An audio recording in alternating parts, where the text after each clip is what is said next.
you enjoy it? I mean, obviously, yeah? Oh, yeah, it's fantastic. I mean, Garmisch itself is amazing. The Marshall Center is wonderful. I think one of the challenges with the Marshall Center, though, is everybody loves Garmisch, and they just assume that everybody's there because it's Garmisch.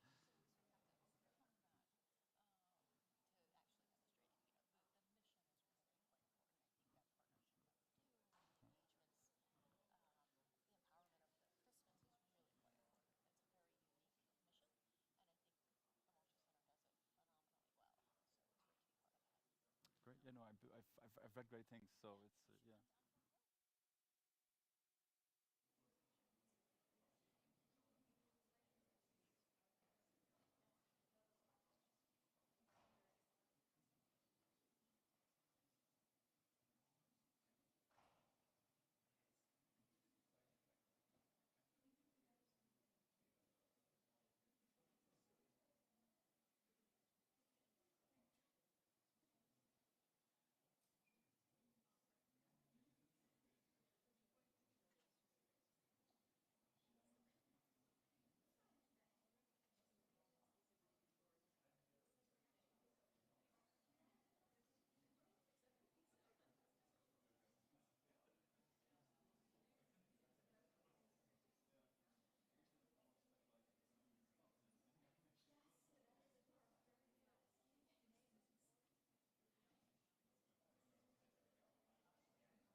All right, everyone, thank you so much for coming back. We hope you enjoyed the little break. We are starting with our last panel, which I have the honor to moderate. We'll talk about NATO's conventional deterrence. We've talked about nuclear beforehand, so we'll sort of look at that, the other side of that.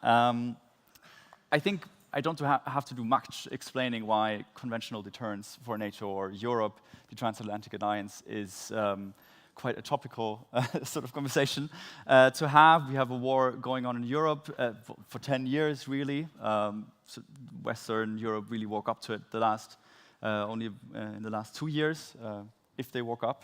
It's maybe something we'll discuss. But I have the honor to discuss this with these great panelists. First of all, Commander Rachael Gosnell from the US Navy. You are now a military professor of strategic security studies at the George C. Marshall Center for European Security Studies. And before that, you are obviously working in the Navy as a European Foreign Area Officer and Navy strategist with academic and operational experience in maritime security, strategy, and the High North region. And as a surface warfare officer, you served on board the USS Shiloh, Harry S. Truman, and as a weapons officer and combat systems officer at the USS Stockdale. So thank you very much for being here. Then we have Dr. Ionela Ciolan. She's a research officer at the Wilfried Martens Center for European Studies.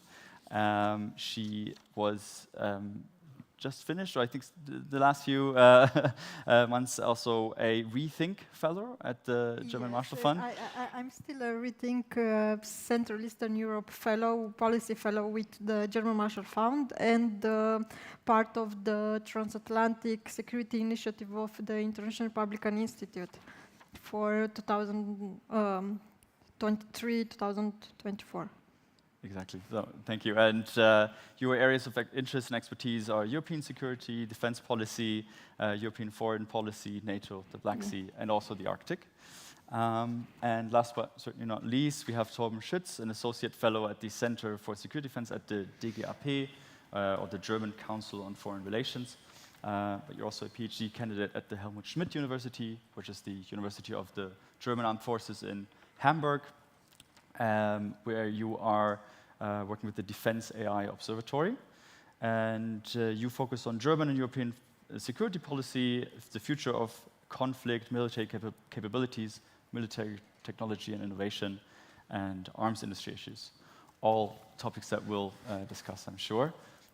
Before we get going, I'd also like to thank the America House and the Junge DGAP, who had helped a lot in organizing this panel. So thank you to all of you.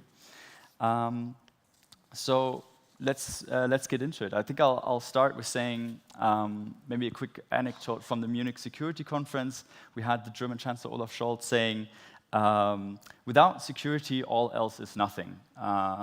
Meaning, sort of all of our way of life is underpinned by being secure in the first place.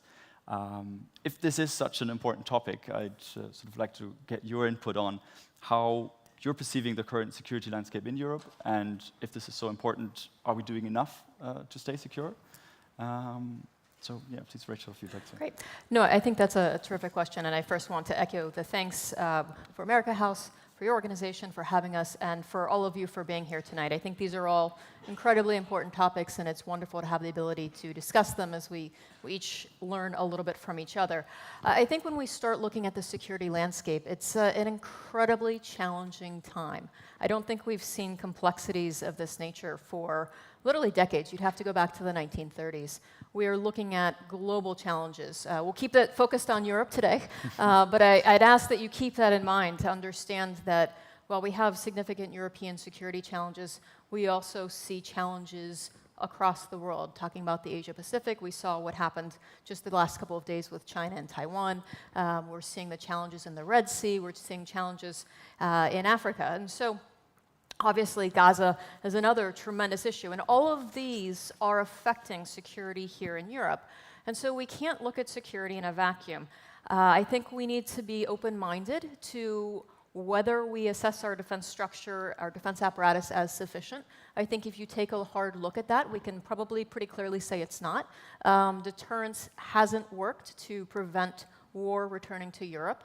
And we need to be very clear on what our approach is moving forward. How do we return to the deterrence levels that will then be successful in order to prevent that security situation from further escalating?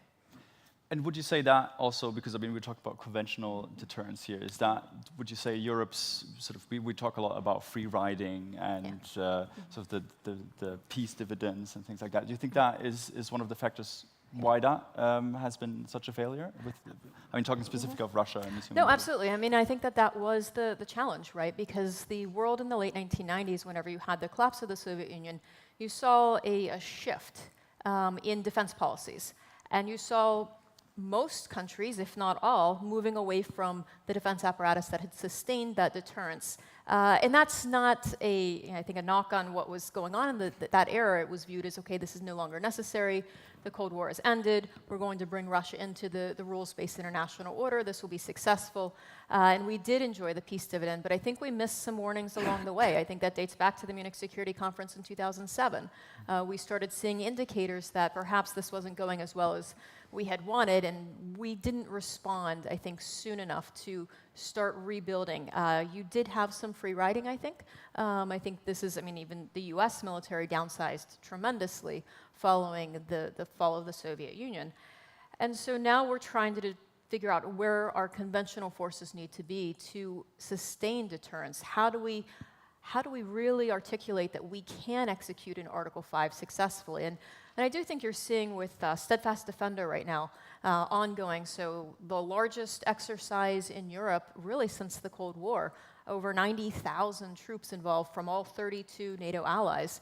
That is a tremendous messaging opportunity, but it's also an opportunity to develop that interoperability, to enhance our skill sets working together, and to communicate that we are taking defense seriously.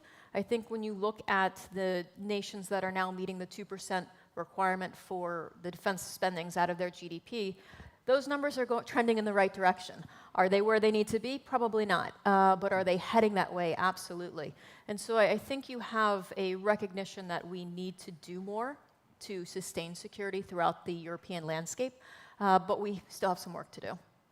I think that's a good opener also for you, Ionela. So you've also written a report lately, or co-written one on 7 Ds of defense. So maybe I'll pose the question again to you. How do you perceive the European security landscape? And yes, so what we are experiencing nowadays is the fact that since the full-scale invasion of Ukraine, all this idea that we are living in a island of peace. Europe was for more than 7 decades perceived as an island of peace. There were conflicts around the world, but Europe was somehow protected. This was our perspective in Europe, and this is easily and slowly, from my idea, moving towards in the realization that now we are in a situation of war at the borders of Europe, and we also have a great aggressor in the name of Russia that through its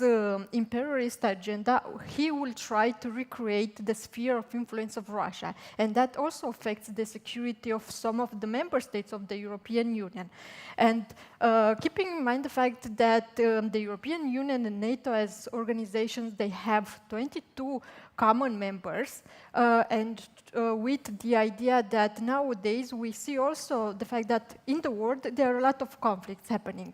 And we have this pivot to Indo-Pacific from United States. And in the past couple of years, and now with the US elections in America and the possibility of Donald Trump coming back to the White House and his declarations on how he will protect the security of the European continent, obviously there are a lot of people inside Europe and in Brussels. They are trying to see how can we strengthen the European pillar of NATO and making sure that we are also contributing to the security and defense of our continent. So in this regards, what we are doing at the Martens Center, we are having this project on how to strengthen and build the European Defense Union based on 10 power blocks, it's called, when we are researching and trying to build and bring substantiable policy recommendations for the European decision makers in issues as armament production capabilities, defense market, defense industry, military mobility, the reform of the military operations crisis management, as it's known as well. We are also thinking about military concepts, the fact that how can we protect the European continent based on the way how we should fight wars and in Europe, which is a bit different of currently the idea that we can protect the continent to naval or air capabilities. We need more investment in the land capabilities, for example. So this is, in short, what we are doing. The main idea that I would like you to remember is the fact that this post-Cold War security architecture, it's ended, it's dead. We are not anymore in a peace situation. The European people and the European decision makers will have to work more on security and defense. We saw in the past 2 years that the European Union actually is starting to build up its security and defense pillar, and for the first time in the history of the European Union acted as a security actor by providing military assistance and lethal weaponry to Ukraine.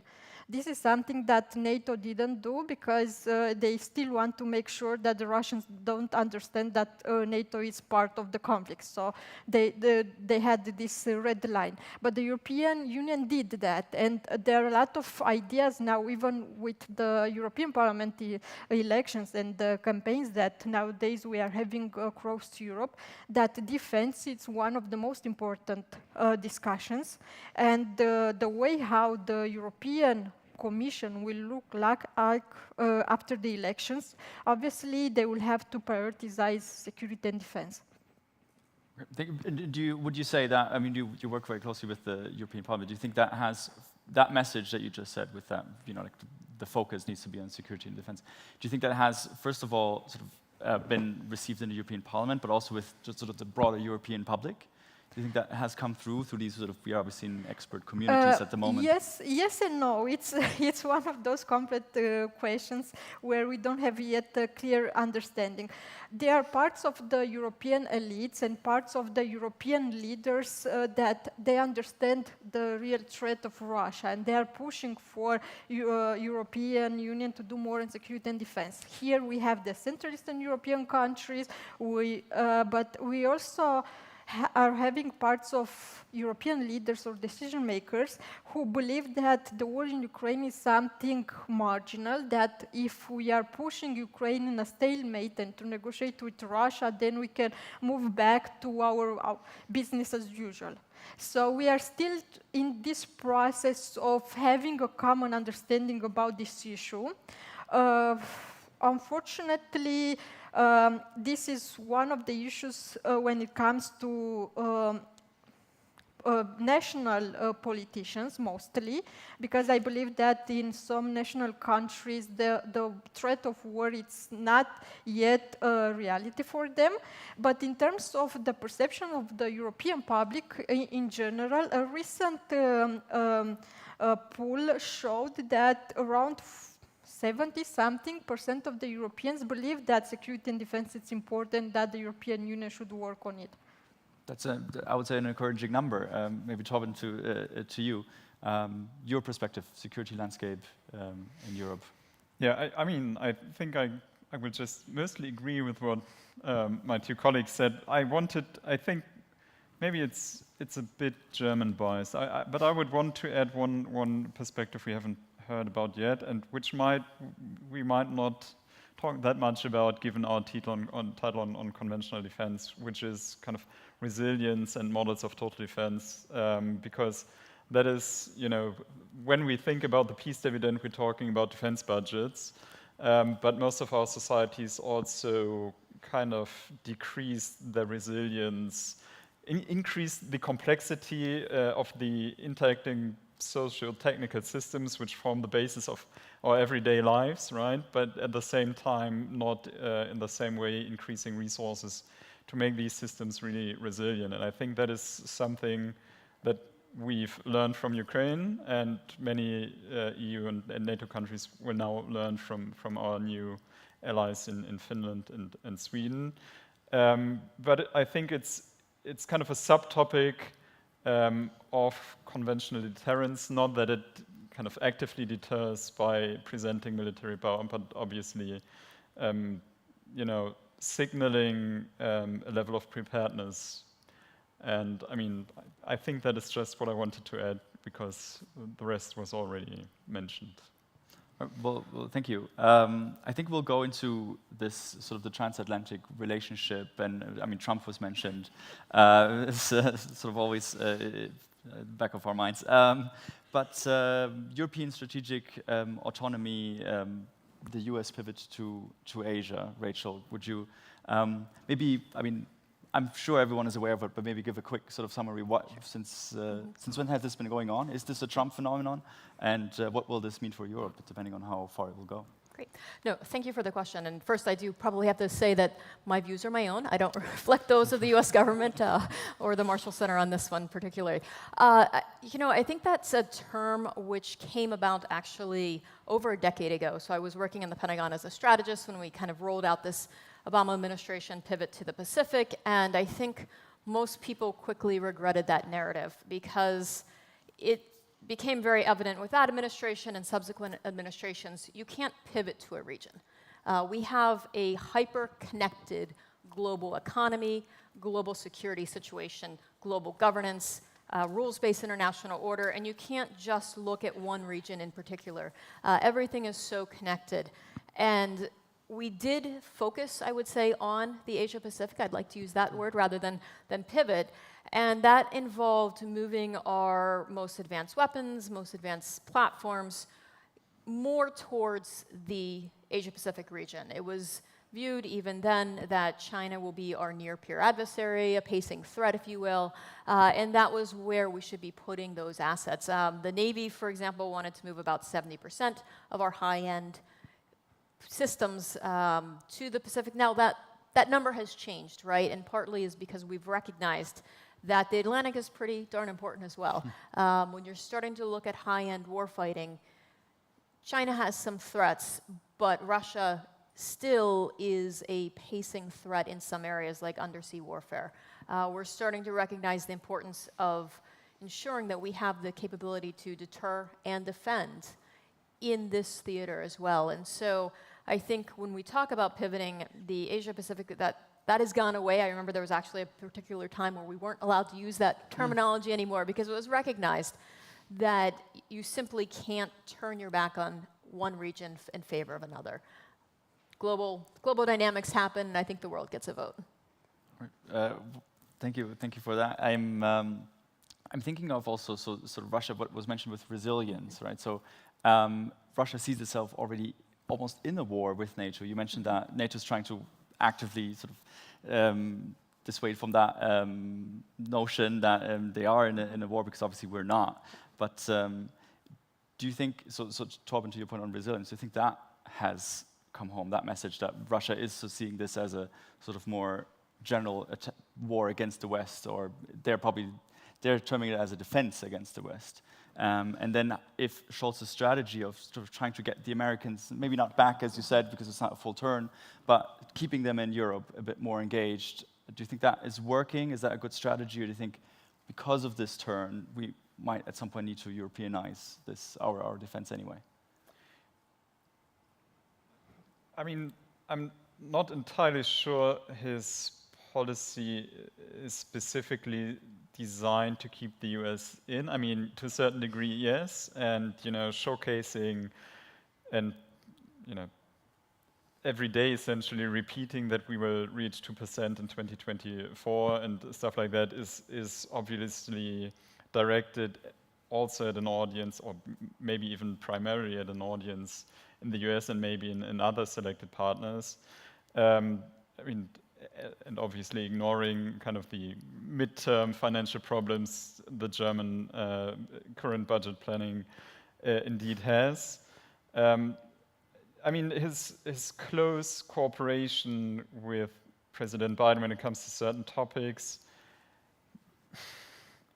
might also serve that purpose to present an upfront closed duo thinking about escalation risks and stuff like that, and the Chancellor probably would like to see him as kind of equally important. I mean, I think yesterday he again mentioned that Germany is doing the most in Europe to support Ukraine, so it's a narrative that is very much driven by citing Germany's primacy in Europe in supporting Ukraine, but also not having to do everything people want us to do. The reason for that, so that might be obviously kind of a foreign policy directed reason for that. I think at least equally important are domestic reasons, and especially in the case of Olaf Scholz, potentially intra-party motives and reasons, given the fractures that are still visible within the Social Democrats in Germany, because simply put, people partially still have very anti-militaristic, partially anti-Americanistic, and I wouldn't say pro-Russian, but views which would favor some sort of arrangement. And so it is an interesting way out for him to negotiate intra-party and domestic fractures, while at the same time gaining a good standing kind of amongst partners. Whether that is a militarily sound strategy is a complete different topic, and I think what is mostly missing in that view is a more specific focus on the temporality of decision-making and the effects belated decision-making can have on strategy, on deterrence, on signaling, but most importantly, on the military impact and operational impact of capability deliveries. I mean, right, starting at, if you would have started training Ukrainians on conventional weapon systems, let's say in May 2022, they might have had the chance to use some of them in their counteroffensives in 2022 instead of 23. And obviously, even if Germany were to deliver Taurus, which personally I think will not happen, let's just take the poster child of it, right? If you would destroy the Kerch Bridge now, the utility of doing that is way lower given the Russian construction of railways in southern Ukraine. So it's kind of I think the most damaging thing about this, let's say, slow approach might be that it lowers the military impact of said deliveries if they happen then later down the road. And so the never-ending public debates around it, so that basically anything can be done to prepare it already beforehand from the Russian side, or do you think is that? Yeah, I mean, on a long enough time scale, right? If you debate the topic for a couple of months, then it might be difficult to adapt. But if you have a topic which is debated for a month on end, or a year, or even longer, then obviously there are potential ways to mitigate an impact. Sure. I mean, if you're an optimist, you might say, well, good, we brought Russia to waste resources on mitigating a delivery that will never happen. But I think that's the most optimistic and probably a bit delusional take on that one. Ionela, you even mentioned beforehand that some heads of states have maybe not really understood the threat that Ukraine poses. Would you put Schütz in that category? You didn't mention any names beforehand, but... I will be diplomatic and say that... it's between us, there's no... Yes, at least for some parts of people in Brussels, they believe that Chancellor Scholz acted a bit too cautious sometimes. And when it came to having this German leadership at the European level in terms of dealing with Ukraine. But if in the beginning, Germany was too cautious, as I was mentioning, in the past 2 years, they are delivering. But obviously, they have their internal issues, and my colleagues explained better than me the situation. I would move a bit back to this strategic autonomy, strategic responsibility, how I would like to call discussion, and our cooperation with the United States, and why we also need in Europe to do our part, because I feel like it's due time for Europeans to understand that the American security umbrella through NATO, the European continent, shouldn't be perceived for granted anymore, that we should do more in terms of protecting our continent, and this comes with investing those at least 2%, but 2% is the floor, not the ceiling, as the new documents from NATO are saying.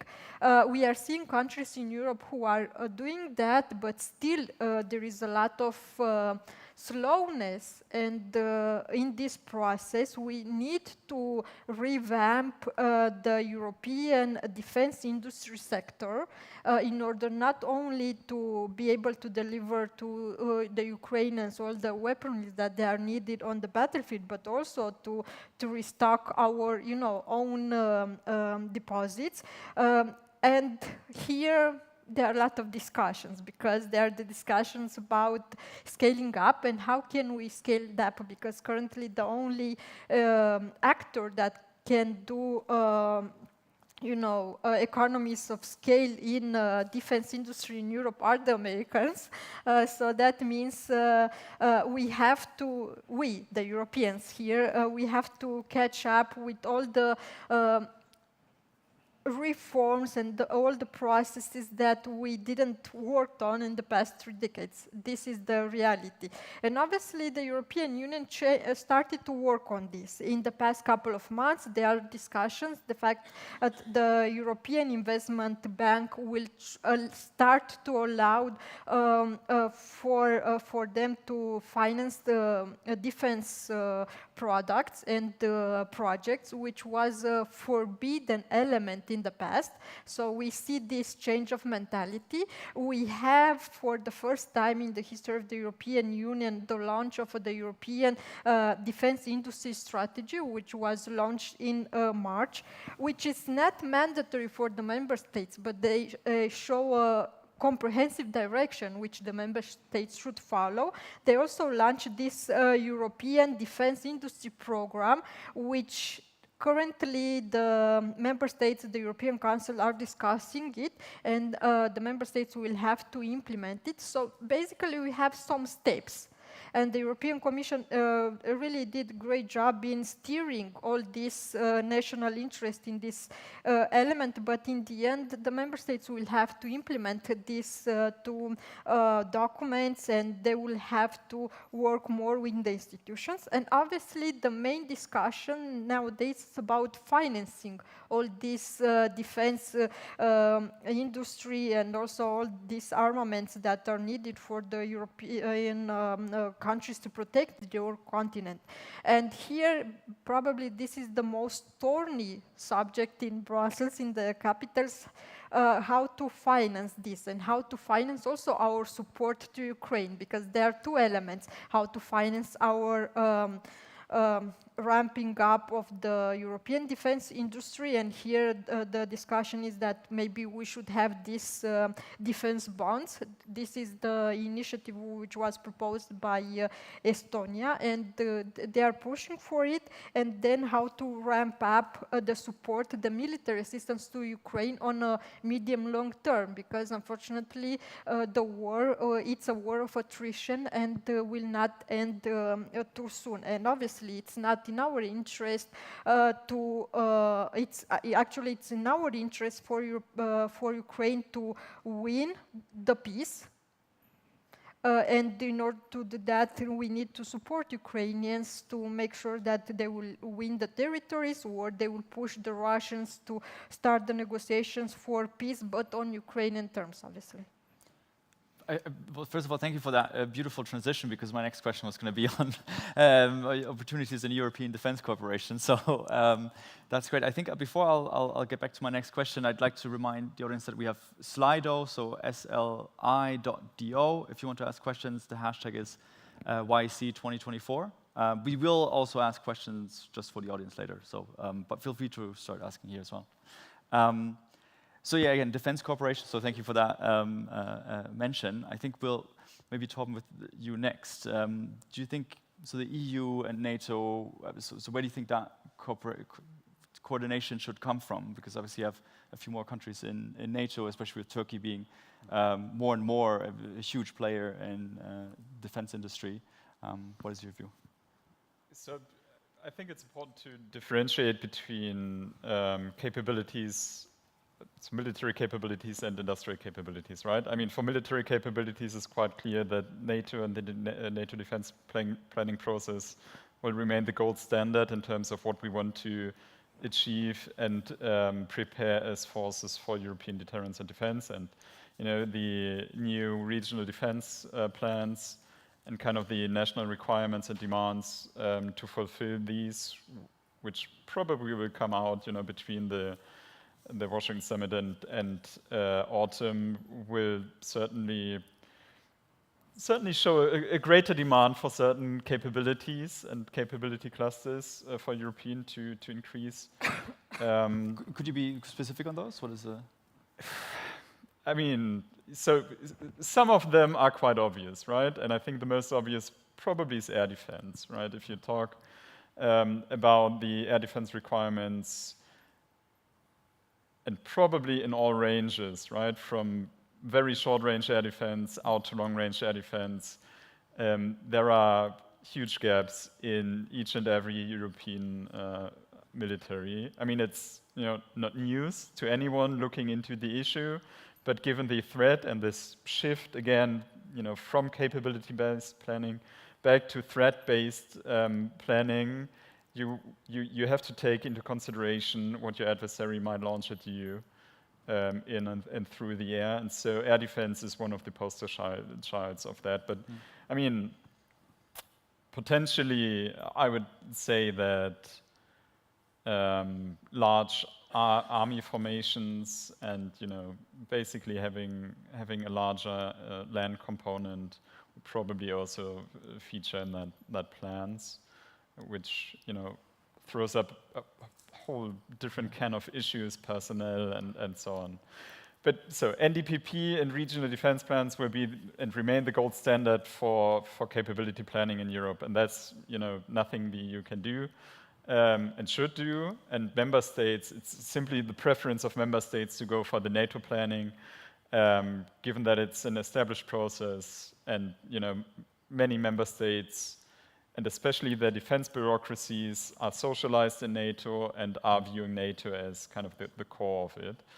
And then, on the part side, you could always argue that if you really can do, if you take a peer-to-peer scenario as your basis for planning, it's quite likely that you can cover most other scenarios that would be thrown at you from the world at large. So that is that. I mean, defense industrially, it's different.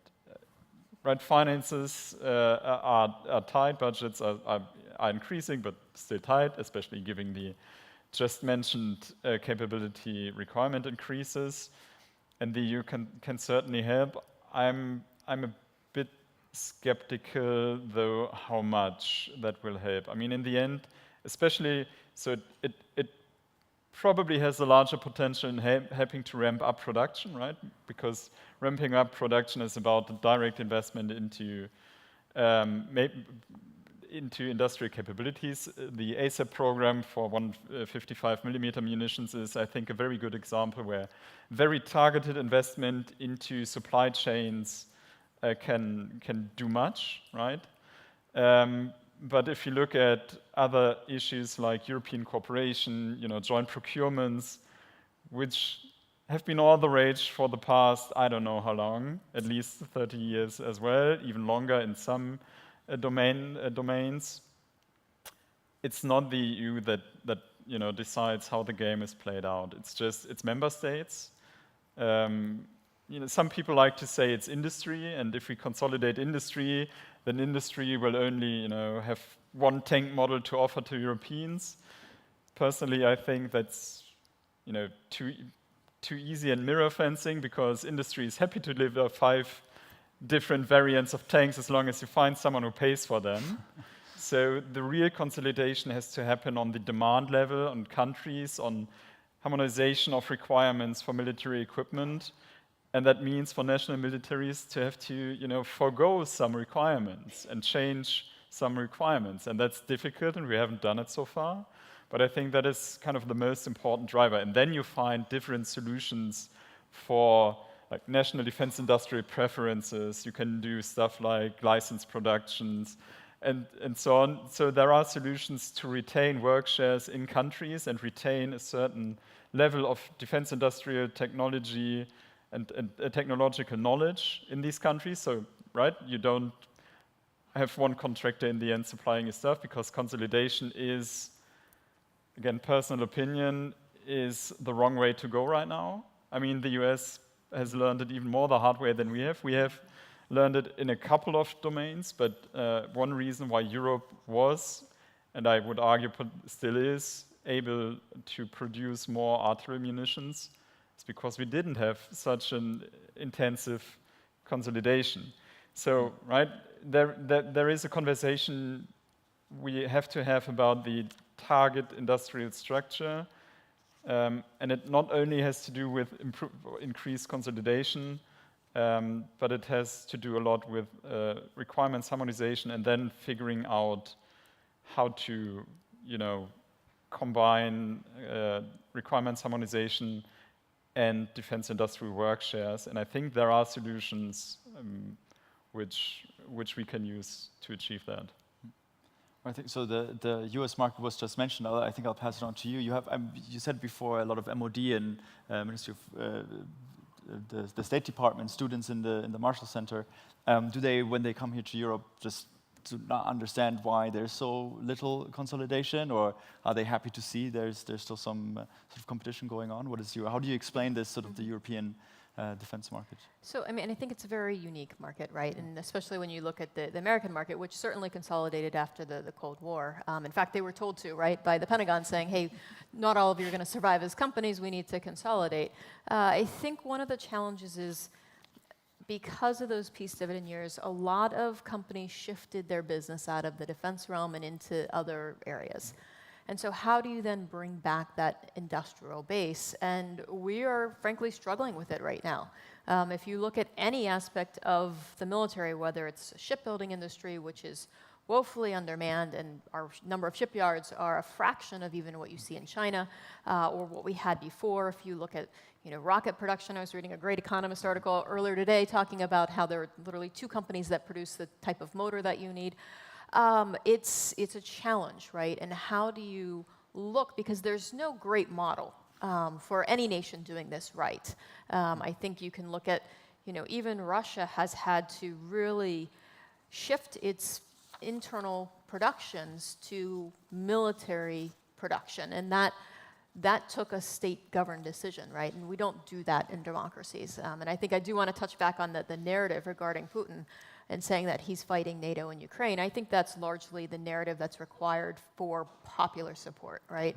I think that's a domestic issue, where if he doesn't say we're fighting NATO in Ukraine, then his population at home isn't going to support that. And so, it's certainly not the case. I think we've made it very clear that NATO is not involved. We are obviously providing a lot of support, but things would look very differently if NATO was actively involved in that. So I think we have to be mindful of that. We have to be mindful of how do we resupply ourselves, how do we build that industrial base, and then how do we execute it so that we are demonstrating the capabilities that we have, and the commitment. And I think the commitment is another aspect that we really need to look at. Now, one of the challenges is deterrence theory, for those of you who have studied it, largely came out of the Cold War. A very different era, bipolar, communism versus democracy. That's not the world that we live in today. And so I think we're a little behind in our deterrence theory, how do we look at what we need to do to deter. Now, I think some of the basic tenets still apply, right? We have to have the capability, we have to have the commitment, we have to have the clear signaling. Those are very much, I would say, important for today and important into the future. But part of that capability, part of that commitment is through enabling the industrial base and then demonstrating it. And I think we saw Steadfast Defender coming out. I think it ends actually next week. But when you demonstrate the ability to mobilize and to bring 90,000 forces together from North America, force flow, and then also through the continent, and you're having simultaneous exercises from the high north with cold response down through continental Europe, that sends a message, but it also is incredibly important for us because we're finding a lot of things don't work as well as we want them to. And we're able to fix that, and that's a good thing. You don't want things to work perfectly, because if they do, then you probably haven't challenged yourself enough. And I think we need to be more innovative in how we're approaching these. Some of the lessons we're seeing out of Ukraine is really that innovation matters, agility matters, flexibility matters, and you have to enable your troops to be able to be flexible on the ground. We're watching things happen with drones that I don't know many people would have predicted. We saw the Ukrainian Navy, which is virtually non-existent, really achieve sea denial in the Black Sea, which is phenomenal. And nobody predicted that to that level. And so I think we have to change not just our industrial base, not just our military spending, but the mindset. How do we fight a war? How do we look at asymmetric threats? How do we confront them in a new manner? And that's part of what we want to be focusing on as well. It's part of what our militaries need to be training to. It's part of what our leadership also needs to be focused on. How do we plan for the next fight without reliving the last fights from decades ago? Interesting. So you just mentioned also the Black Sea and Ukraine's sort of successes in that region, and I'm seeing a few questions come in, and I'll try and combine two. We sort of there's one about threat perception, and if in NATO that is sort of there is really a common threat perception, and then there's also one about Sweden and Finland coming in, and then that deterrence strategy in light of is it potentially going to be more expansive with the eastern flank having extended a lot. I'd first like to sort of go to you, Ionela, with the Black Sea area, obviously with Georgia, the political situation going on there. We have Azerbaijan and Armenia in sort of this slow, like very low boiling, sort of constant situation going on as well. How do you see that part of the eastern flank? Thank you very much. This is a really great question, and actually I'm working on this topic for my fellowship at the German Marshall Fund. So the idea that the Black Sea, it's now a theater of war. Since the full invasion of Ukraine in 2022, it became a theater of war, and it's currently, and this is my hypothesis, the weakest point in the security of both NATO and the European Union.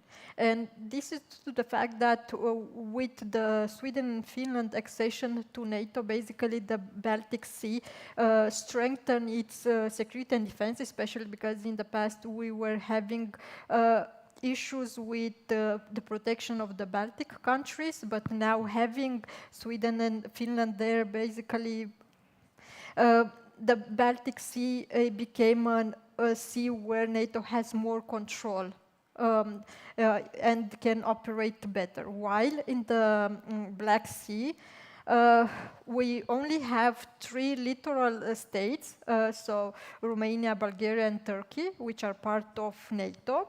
We have 2 countries who are part of the European Union, Romania and Bulgaria, and 3 countries who are in the process of integration in the European Union, Ukraine, Republic of Moldova, and Georgia, and Russia. So we have different dimensions, and the idea is that we don't have a Black Sea security strategy, neither at the European Union level or of NATO level, and for many years this was the issue because we didn't have the same consensus among the member states around the Black Sea, the ones part of NATO, how to deal with Russia in the Black Sea. And this is still posing a serious issue, how to do that in the future. When it comes, and here one of the main key issues which I want you to remember is that who dominates Crimea also dominates a large part of the Black Sea.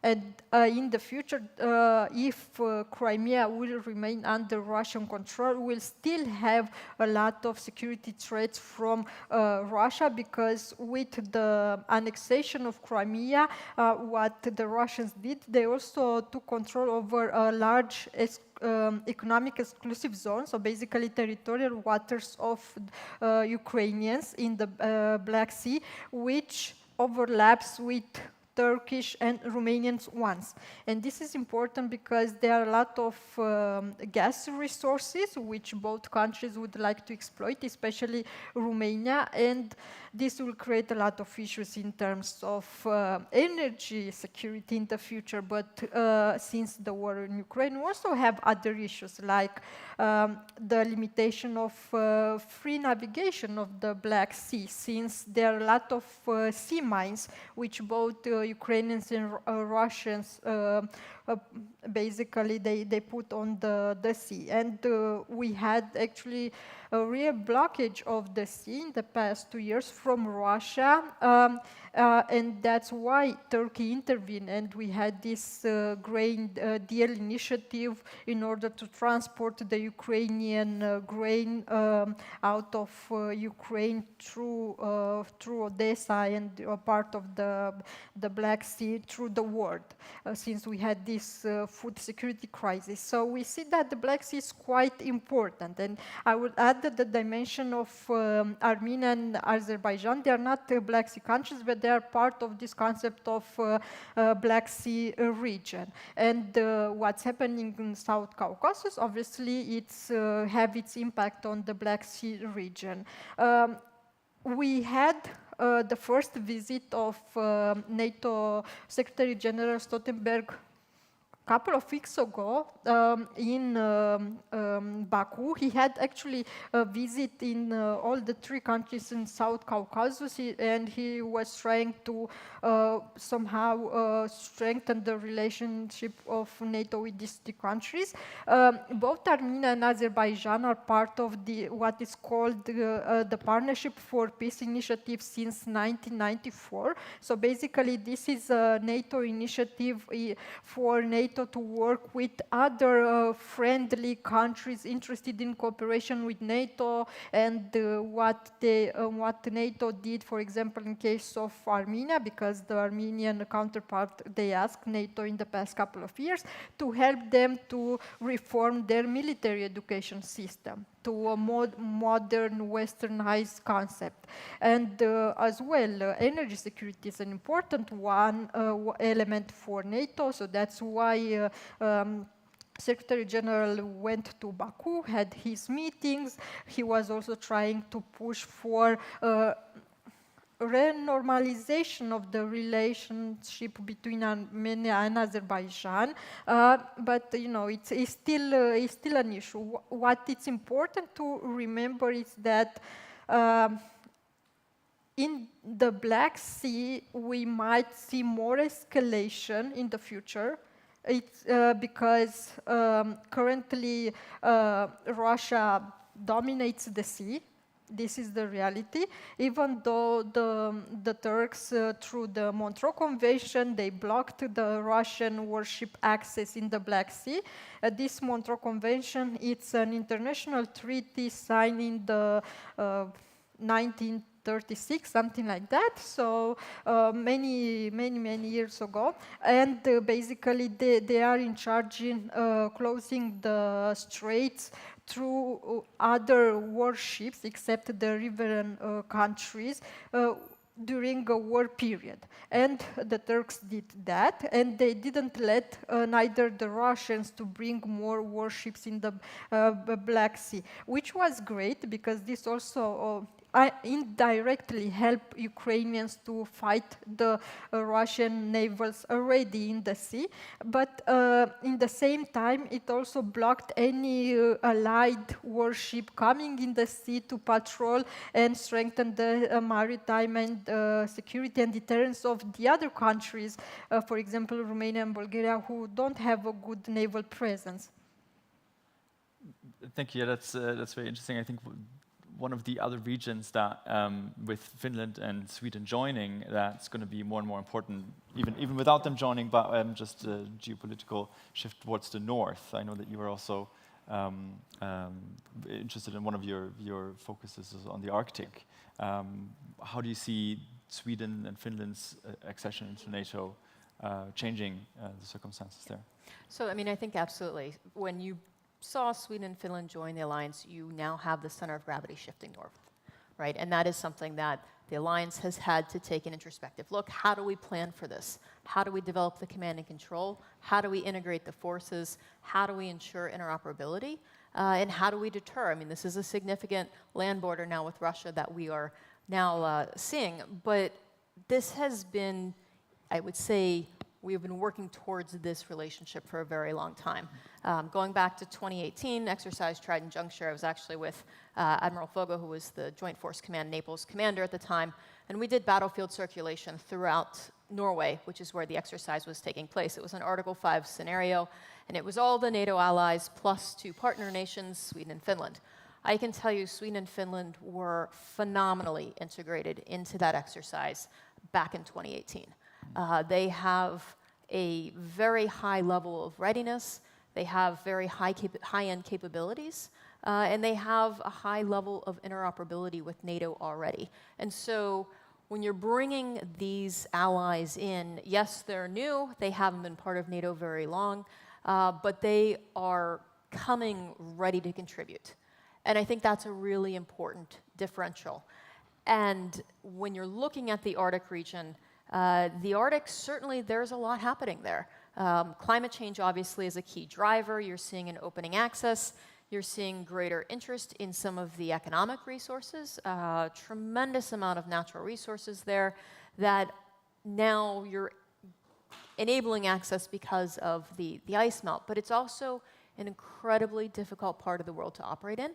You know, having been up there, I don't know how many of you have been up there, but you know, the first rule of the Arctic is you have to survive, right? And that's not like fighting anywhere else in the world. And so it does require unique skill sets. It requires unique equipment, unique gear. You know, I don't know how many of you like to ski, but just coming from Garmisch, the ski season has just ended on May 1st. But if you've ever gone outside, you know, skiing, taking some pictures, your phone battery doesn't last very long, does it? And so these are the challenges that we have to grapple with, because when you're starting to look at how do you defend in the high north, things like batteries not lasting as long. Now, we all like to take pictures with our phones, but if you're a sniper and your rifle scope has a battery in it, you care a lot about how long that battery is going to operate in the cold. Communications, because of the unique atmospheric conditions of the poles, communications don't work in the same way in the polar regions. Things like GPS, not designed to be as effective in that part of the world. Now, those are challenges inherent to successfully deterring and defending that region.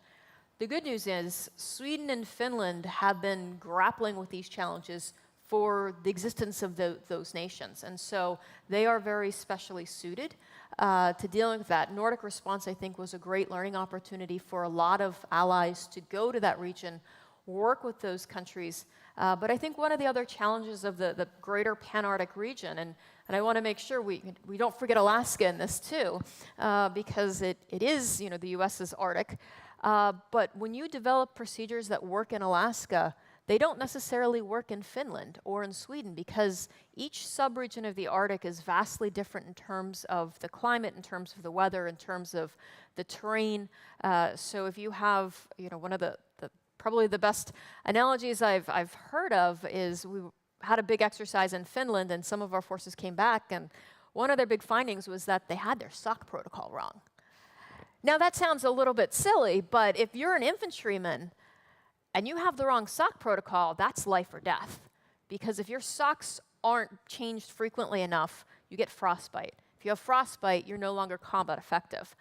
And what they found was the Alaskan Arctic is really dry and really cold. The Finnish Arctic is a lot less cold and a lot more humid. And so, frankly, you have to change your socks more frequently. But as simple as that sounds, until you're actually on the ground learning those lessons, you don't have that ability to prepare your forces to be successful fighting an environment that inherently is going to kill you if you're not prepared. You don't even have to wait for the adversary to do that. So I think the high north is a dimension that NATO is looking to now much more seriously than it ever has in the past. Even during the Cold War, we operated there, we were good at it, but we didn't have the same level of focus because, again, the center of gravity is now shifting further north. But you're also seeing other adversaries in that region. China has taken certainly an interest in the Arctic, investing heavily across all of the Arctic nations. But now you're starting to see even a greater emerging Sino-Russian partnership in the Arctic. What are the implications of that? Are we ready to handle that type of adversary in the region? And it is something that NATO is, I think, taking very seriously. They are working on how do we approach this, but it's something that all of the NATO allies need to also look at and say, are we prepared to fight there? Because You can't just take a ship that's operating, sailing in the Mediterranean and say, hey, head up to the Arctic for a little bit, because there are going to be some real challenges. You know, one of the lessons we learned from Trident Juncture, we sent a carrier strike group up to the Arctic, north of the Arctic Circle, for the first time in more than 30 years. And our Chief of Naval Operations, Admiral Richardson, at the time, visited the ship, saw on the side as he was heading up to the flight deck to watch flight operations in 10 to 15 foot seas, which you can imagine on ice is really precarious. But he noticed a bunch of Louisville Slugger baseball bats. And he looked kind of curious at those baseball bats and said, jokingly, oh, is this what you do in your free time? You hit some balls off the flight deck. And the senior chief looked at him very seriously and said, that's how we break the ice. Because again, this was something that we weren't proficient at these operations, but somebody had remembered from the times when we did operate carriers there that whenever you launch aircraft, we have steam catapults. That steam now brings ice everywhere, and you have to have ways to immediately break the ice. And so again, these are challenges that we used to know how to do this pretty well. I would say from a US perspective, there are other nations that have great submarine forces that have operated in the Arctic since the first US nuclear submarine operated there in the late 50s. We haven't left. We have tremendous skill sets under the water. We don't talk about them. But other forces, bringing them back, bringing the land forces back, bringing the maritime forces back, that's really important for conventional deterrence because presence matters. Having that visual reminder that we have capabilities in the area, we have the ability to use them, and that clear signaling is incredibly important. And so I think you'll continue to see the Arctic being a focus of NATO, and you'll continue to see us enhancing our ability to operate there. And then there are very real questions about the regional plans, like you mentioned. Where do Sweden and Finland actually fit in? Now, General Cavoli has been very clear. Brunsum is responsible for now, but there are questions. Is that the right way going forward? So we are looking introspectively, I think, at how do you enable command and control? How do you look at force flow across the Atlantic in ways that we haven't looked at, frankly, for decades? And we are dusting off those old plans, trying to figure out where do we need to move? Because, we used to talk about the GI-UK gap and the importance of that. But we need to also realize that technology has moved much further now than when we were looking at the Cold War. It's not as simple as just dusting off the old plans, updating them. We have different technological capabilities. We have hypersonics. We have new threats, drones. And then we have this public partnership with the private sector that I think we need to keep in mind as well. How do things like Starlink factor in? Very important for the Ukrainian situation. But where do we need to look at moving forward as both the defense and the policy world? How do we integrate with our tech sector? How do we integrate with the private sector to ensure that we are working together on more of a whole of society, resilience, that total defense concept that I would say Sweden and Finland do so well? Where can we learn from that? Interesting that you also mentioned technology just now, Torben. I'd like to get you back in. Obviously, we're talking about so many new capabilities with cyber. There's space assets, Russia being sort of announcing some interesting plans or worrying plans in space. Maybe you'd like to touch upon those. How do you see Europe in that sort of innovation and technology space? Do you think is it still a leader? Is it only the US that's sort of moving forward, or? So. I'm sorry for being boring, but I would try to split it again into kind of capabilities and capability planning, and then the industrial R&D capabilities. So the other side. I mean, it's obviously it's quite obvious that cyberspace, space, the electromagnetic spectrum, right? These are domains which are intimately tied to NATO's vision of the future of warfare. And I mean, our current way of warfare, but certainly, probably even more in the future. If you hear kind of the buzzwords of the day, multi-domain operations, joint all-domain command and control, so concepts mostly being developed in the US and then kind of spreading through NATO and bilateral connections to most of the other allies, then you immediately see how important these domains become. And that's right why NATO declared them domains and made clear to potential adversaries that attacks in cyberspace or in space can also be deemed Article 5 scenarios. So, right, kind of expanding your deterrence to these new domains. And so from a conceptual military standpoint, they are increasingly important. Are we well prepared in that?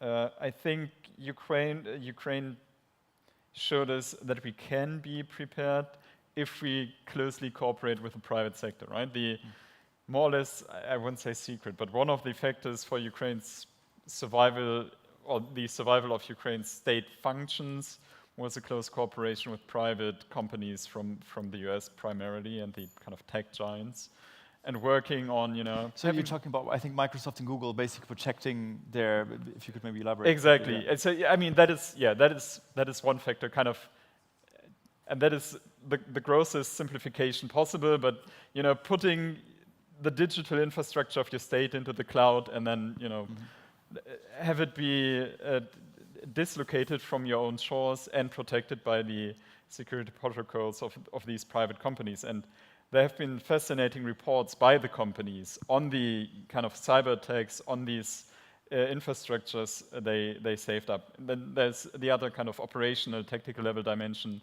when it comes to using Starlink to have a drone feed in a Google Meets video that is watched in a command bunker to instruct the artillery and stuff like that. So right from the tactical level up to the really strategic and political level, there has been a close cooperation which has been really important. The thing is, no one knows what would happen in a peer-to-peer scenario, right? And that is what I worry about. People think, yeah, I've worked in Ukraine, but if you have a peer-to-peer scenario, your satellites become targets, your data centers become targets, your data cables become targets. So all the infrastructure that is working perfectly fine because it would escalate the conflict if Russia were to attack it is a target. And so our system becomes way more fragile if you take that assumption into consideration. And we are working on that, I mean, the armed forces are working on that, right? You mentioned the undersea picture. I know that the German Navy is really worried about the undersea common operational picture, even with good reason, with Nord Stream and yeah, exactly, right? But I mean, even in the Baltic Sea, which is right, our neighborhood, and you could argue NATO has a good standing there now, but it's difficult. And then it's not only the US. I mean, yes, predominantly on the private sector as well as on the military infrastructure sector, but I think potentially more allies can contribute, and exchanging the information is really important in peacetime, right? German-Franco cooperation on satellite ISR, so intelligence, surveillance, and reconnaissance information from different types of satellites we have in space is quite interesting. Maybe one point on kind of the underlying R&D capabilities of the allies. I mean, yes, Europe will never match the US in R&D expenditure. I mean, it's frankly ridiculous how much you spend on military R&D, but it's also the complete R&D ecosystem is driven and, honed in on that. It's a system that was perfected over the past 70 years, right? Since the Sputnik shock and essentially ARPA, so DARPA and whatnot. And that's not necessarily the case for us. And that makes it more likely that the US dominates those R&D areas where you have a huge capital expenditure. And if you think now about US military R&D, you're probably thinking, I don't know, F-35 or whatever, fifth generation combat aircraft, which we don't have, we didn't finance, we didn't have the money. Now we're trying 6, let's see what comes out of it. But there are other areas and domains where European suppliers are, having more experience and having a probably more uninterrupted path of activity over the past decades, right? And I think that European suppliers are, I would argue, contestants with not the worst outlook in US land system programs is one thing. So there are strengths and weaknesses on both sides. And maybe last point, we shouldn't only think about complex systems when we think about R&D and innovation, right? It's also about very specific technologies where the still excellent university landscape in Europe might provide an edge to us, and which we can integrate. And I mean, NATO has acknowledged that with Diana and the NATO Investment Fund having sent us in all the alliance and trying to get the best input from everywhere. And I mean, I know of some technology areas, for example, in certain specific areas of artificial intelligence, where European suppliers are at least given open source information having an edge as compared to even US suppliers. So it's about very specific technologies which you might find at surprising places, and which might enable you not only to get a sort of technological innovation, but may also enable then conceptual and organizational innovation, which is the really interesting thing if we consider that our current model of warfare is based on the kind of fragile infrastructure I just mentioned. What can you do to maybe lower that dependency on that infrastructure? So, yeah, I think I'll stop there. Okay. I think I'd like to open up. Yeah, I think we have a microphone going around. If that would be possible, that would be great. If you could maybe quickly introduce yourself and then especially pose it as a question. And if it is to one specific person, maybe make that clear. There is a microphone coming. There's a few right in front. So, that's all right. Right. My name is Katja. Thank you very much for your presentation. I adore it because it's literally the topic that I specialized on. I recently wrote an article actually on most of the topics that you've touched. So please excuse me if I poked a little bit on your with my questions, all the points that you highlighted. I would love to keep it short. I have one for each speaker, okay. If I can. I will keep it very... Maybe keep it to the questions, not the background explanation. Right, yes, exactly. Okay, so my first question, it's a little bit on your intake about an EU Commissioner for Defense. Now, this is a topic of conversation, this conversation has been quite, let's say, energetic in Brussels, so I would like that one. The second one is about technological complexity, technological diffusion. We spoke a lot about this. And a little bit on the bridge between research and development and research and technology, and this on science and technology trends, how the EU has been incapable of breaching these, so from tier 1 to tier 6, and then there's no infrastructure for tier 7 to 10 in Europe. Now, my other question was a little bit, and this is to Ionela particularly. Thank you for mentioning EDIS and EDIP. Now, 1.5 billion is too little, indeed. But I am very interested on your comment about the European Investment Bank funds and how this will play out with SG standards, so the economic, social, and governance standards, which basically do not allow precisely the funds of defense for ethical, whatever things. I have another one, but I'll keep it like that. Let's give it those three. Should we start with the last one? No, that's it. I will catch them up afterwards if I can. Yes, yeah, we will have time. Okay, we will have time. I think since it was already 3, we'll go with the answers now, and then we'll go back. I will briefly mention on the last question, because this is something that it's not clear yet in Brussels. So this is a very good question, but we don't know exactly how it will work. The idea that definitely we need the political consensus from the member states in order to let the European Investment Bank and obviously the European Commission to work more on defense projects. And they started small. They started with this 500 million euros program in financing defense projects. When it comes to standards and the ethical side of it, we don't have yet an answer. This is basically the reality. But yes, I might add, if you allow me, a couple of words on the Commissioner for Defense, because we are working on this in Brussels. So obviously, we need the Commissioner for Defense, since the European Union will work more on security and defense, and they want to strengthen this defense pillar of the Union. We'll need the Commissioner of Defense plus DG, General Directorate, to help him in this work.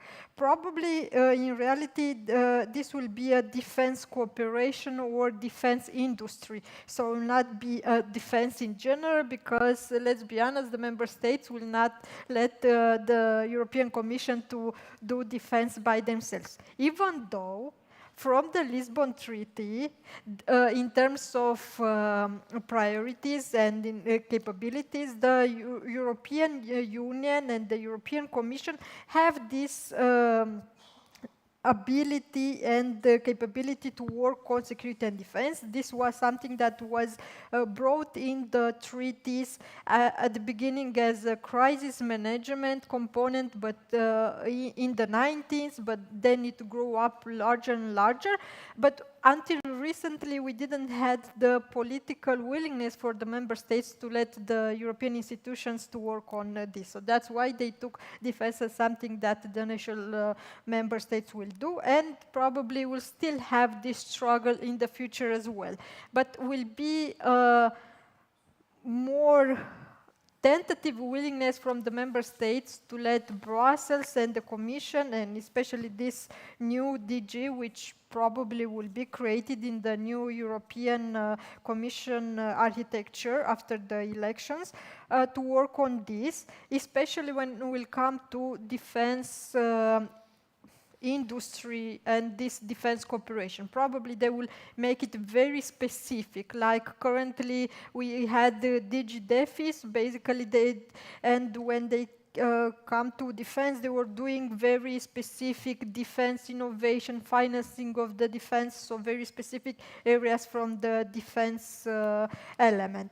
And obviously the member states will try to remain as the most important stakeholders in the discussion. That's why we have, in parallel with the DGDefis, which we still had in the past in the Commission as well, we have the European Defense Agency, which basically it's an organization where the member states have more input in how that organization works. So in the future, we will have more defense on the Commission side. It also depends on the elections and who will win and the composition of the European Parliament and the negotiations between the political groups.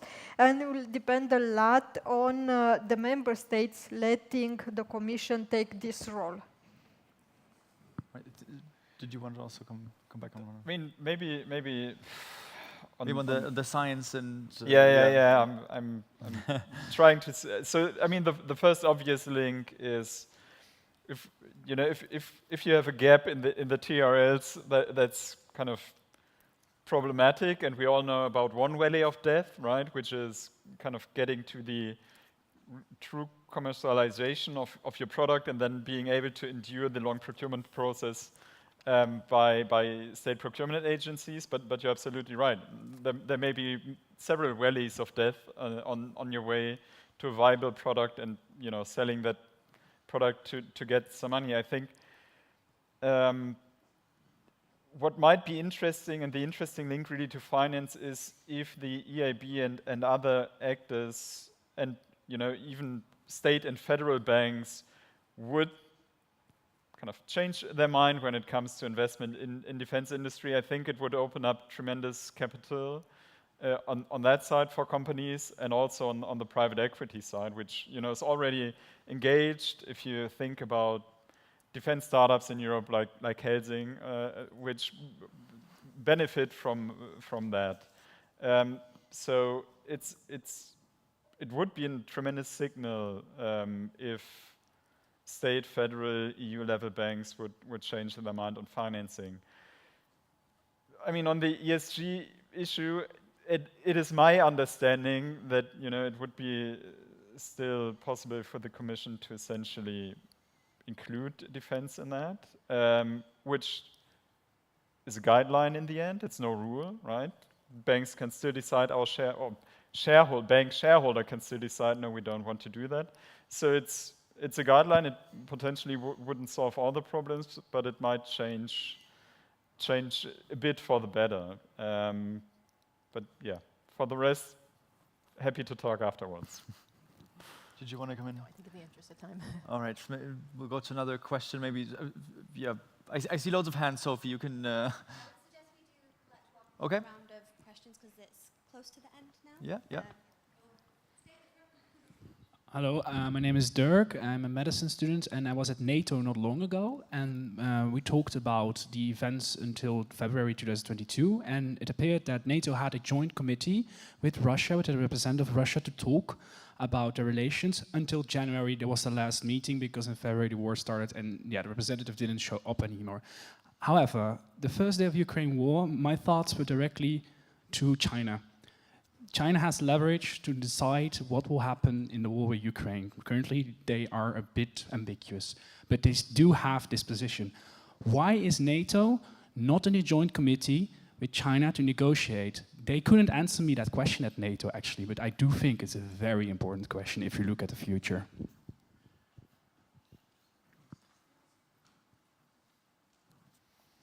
Thank you for the floor. My name is Carolina, and I have a question concerning technology, specifically its regulation. As we know, disruptive technologies play a very important role in NATO conventional deterrence posture. However, we also know that those technologies pose a lot of threats, like AI, autonomous systems, quantum technology, etc. And we as NATO, as a so-called collective West, how can we uphold our democratic, liberal, ethical values while at the same time maintaining our technological edge, which, as we know, accelerates at a very fast pace, especially considering that states like China, like Russia, they do not really consider the same values as we do, which may at the same time put us on a disadvantage if we regulate them. Thank you. Should we do one more? Hi, my name is Franca, and I have a question about conventional deterrence, the title of this session. And as we shortly touched, the emergence of deterrence being within the Cold War, and we need a change in mentality in perception to the 21st century. Concerning the Cold War mentality, deterrence was coupled with domino theory, credibility, and a lot of slippery slope mentalities that led to devastation in Vietnam, for example. What would you deem to be some of the main mentality shifts that we need in connection with deterrence in order to have a non-slippery slope, good defense in the future? All right, thank you very much. So we have why no China, NATO Council, tech threats, liberal values versus capabilities, and shift in thinking about deterrence. Maybe with the last one, the Vietnam War question I'll pose to you, maybe? Is that too unfair? Or? Fantastic. No, I think all terrific questions. First, I'd like to touch on the China one briefly, sure, too. yeah. And I think one of the challenges within NATO is not all allies perceive China in the same way. And I think the US obviously has a much more robust perspective on China's intentions and China's potential as a near peer or peer adversary. That has been a slow message to be accepted by many of the other NATO allies, and I think that probably is the explanation. It has been viewed as not as relevant to NATO allies, and I think NATO is now coming around to that. You've seen some language changing, which has been a step in the right direction. We may get there eventually to create that council, but I wouldn't see that in the near term. Talking about the deterrence mentality, it's a great point, and I think one of the challenges we have now, deterrence during the Cold War era, the Vietnam era, was very bipolar. It was either you are communist or you are democratic, and there were some bench sitters, certainly, but not many, and you sort of fell into one of those two camps. We're in a very different situation now. We have a much more multipolar world. You have two different kind of camps looking at Russia is coming closer to China, but I wouldn't call them an alliance. It's a tenuous partnership. It's probably a partnership of convenience. I think where they're most aligned would be their desire to alter the international rules-based order. That's not a good thing, but I think it's also really important to recognize that they're not as aligned as they were when both nations were communist. There's still a lot of distrust there. There's still a lot of tension there. And frankly, Russia desperately needs China's economic support right now in order to fulfill their own ambitions. And they need that technology coming from China, the Arctic in particular, but we can certainly chat more about that in the break. But I think we do have mentality shifts, but understanding it's a very different world. Dialogue has changed. Right now, I would say we have less dialogue with Russia now than we did during the Cold War. That's problematic, particularly when you look to how do you deter, how do you achieve that signaling. If you are not giving a clear message that is received by the other side, deterrence can't function. So a lot of challenges there, how to solve them. I think looking at them introspectively, understanding the difference, making new theory, shifting that knowledge into a updated world, understanding the technological shifts, understanding the governance shifts, understanding the different players involved is going to be very critical. Thank you very much. Ionela, do you have a specific one you come back on, or? Yes, I was thinking to answer to the deterrence question. When it comes to the mentality changes here, I believe that we need collective mentality change also in the leadership, but also population when it comes to how can we protect our societies, because what we are doing now, deterrence and defense are strictly linked nowadays for NATO, but also we need to have a better approach in having this whole of society approach, in having this civil defense, civil preparedness, in trying to bring more resilience in our deterrence approaches, as on how, for example, the Nordic countries are doing, Sweden and Finland, because what we are seeing now is the fact that the nature of war has changed from the conventional warfare.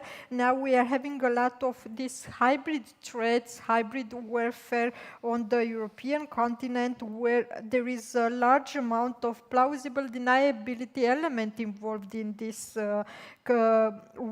warfare characters. So obviously we need to strengthen the resilience, and we'll need to find a way how to bring more resilience elements in the deterrence component. We'll also need to involve more the societies in preparing them for a war scenario, and I believe this will be a way of deterring an aggression, making sure that the society is also prepared for when that aggression will happen. And shortly on China, as my colleague mentioned, China is a very tricky subject for the NATO allies because different members have different perspective on China. But China is becoming a topic which is more easily to manage or at least define at the European Union level. And that's why I want to bring the European Union dimension, where until recently we had three ways of understanding the EU-China relations: as a systemic rival, as a competitor, but also as a partner.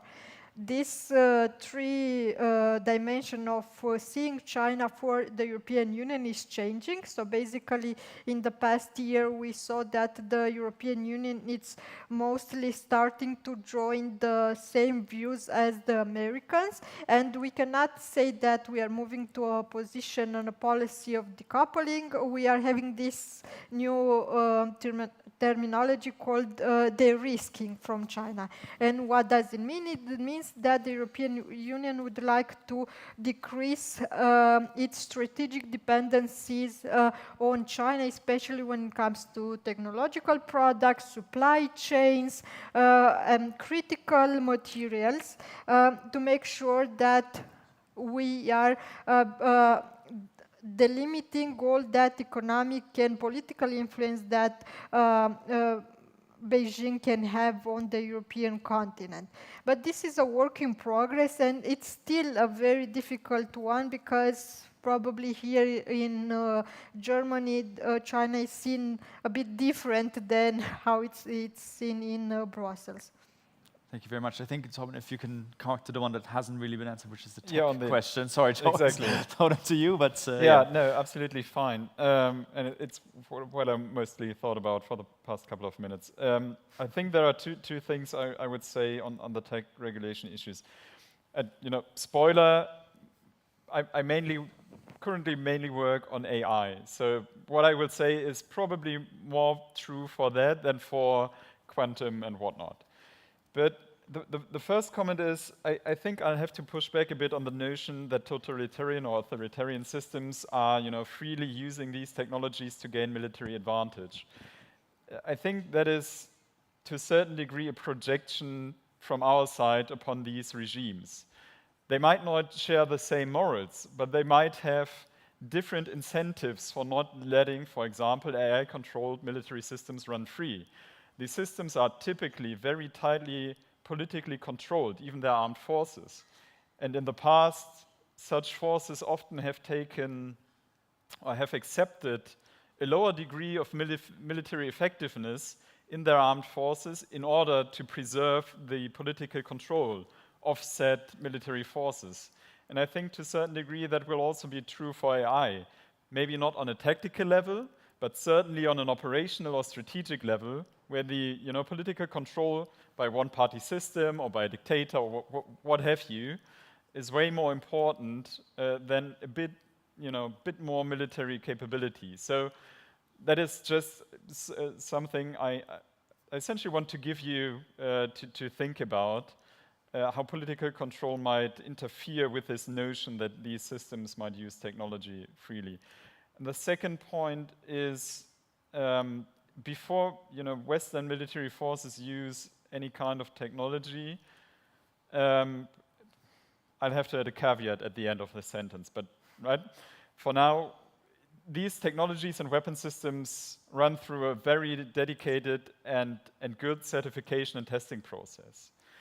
And that also leads to armed forces using weapon systems where the officers and soldiers are quite well aware of what the system cannot do, and what falls into their responsibility if they deploy the system right now and what not. And what we are currently lacking, certainly, are certification processes and testing processes for some of these emerging and disruptive technologies. But they are, kind of the logical parallel development to these technologies. And in the end, we will have systems which the armed forces can use responsibly. And I would argue, this whole debate about AI, who is responsible if something goes wrong.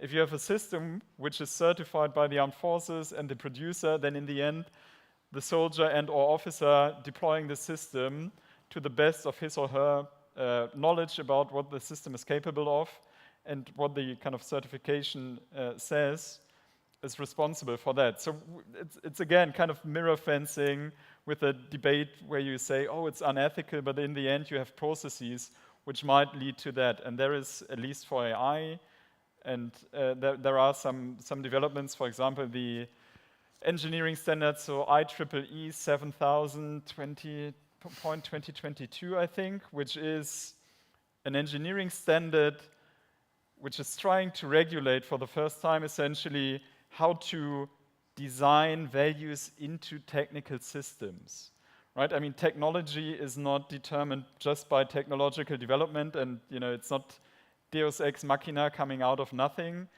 Technologies and their use and their applications are shaped by socio-technical systems, by all of us, by producers, by those procurement agencies who might buy them, by experts, by academics, and in the end, then also by armed forces. And I think there are plenty of opportunities, and people are working on developing standards, certification, testing procedures to get that wrong. If I may, so the caveat. The caveat, yeah, I forgot the caveat. Great. Well, that's all right, because we are really actually running a bit close to the end, and I'd like to end with a very concise answer, and sort of concise because we're all standing between our guests and a glass of Prosecco.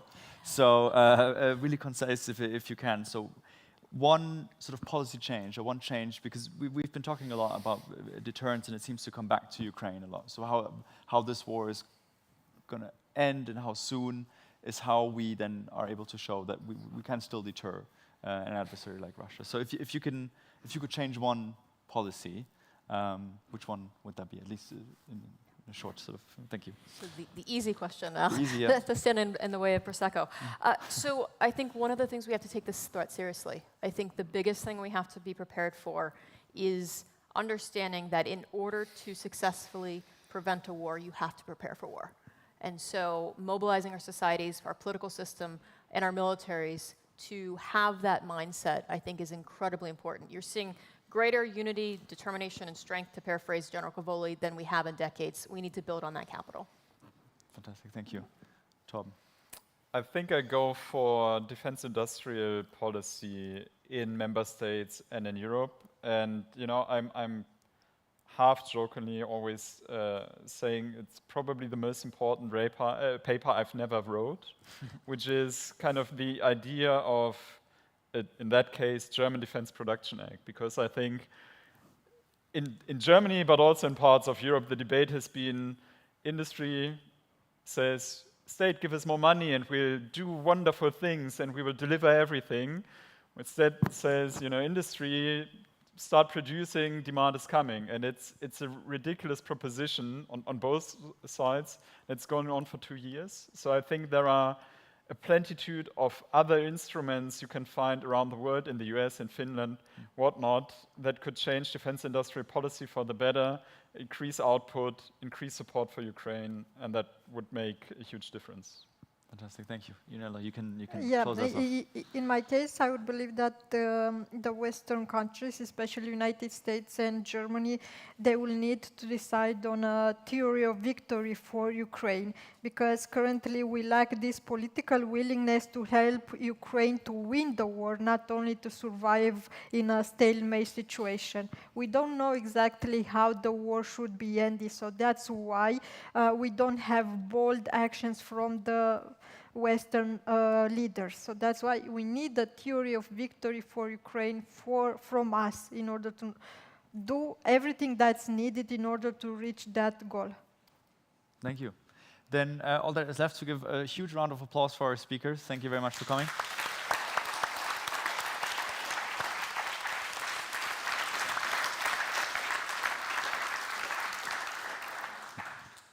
And as mentioned, there is Prosecco out in the hall. So